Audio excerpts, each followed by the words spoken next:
आज के word meaning practice के इस लेसन में देखते हैं इंग्लिश के 10 महत्वपूर्ण वर्ड्स और इसे इंग्लिश में डिफाइन करके देखेंगे ताकि इंग्लिश की ज़्यादा से ज़्यादा प्रैक्टिस हो सके।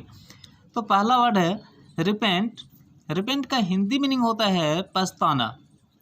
To be very sorry for something bad you have done in the past and wish that you had not done it.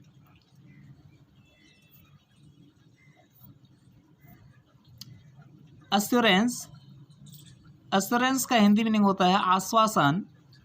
A promise that something will certainly happen or be true.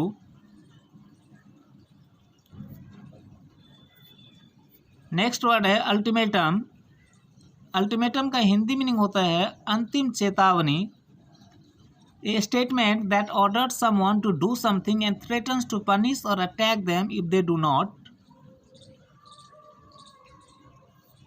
Next word है dispute. Dispute का Hindi meaning होता है विवाद। A disagreement और argument between two people, groups और countries. Next word है compel. Compel का Hindi meaning होता है बाध्य करना। To force someone to do something. Eradicate. Eradicate का हिंदी मीनिंग होता है पूर्ण रूप से नाश करना। टू डिस्ट्रॉय और get rid of something completely. Next word है क्लैरिफाई। क्लैरिफाई का हिंदी मीनिंग होता है स्पष्ट करना। टू मेक समथिंग क्लियर और easier to understand by giving more details as a simpler explanation.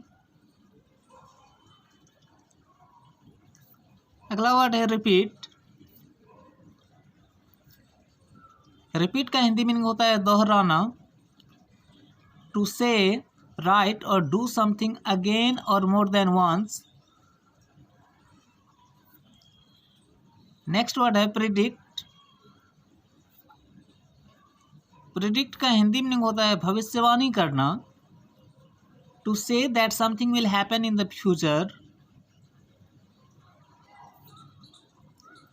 Next word है certify. To state officially that something is true, accurate or of a satisfactory standard.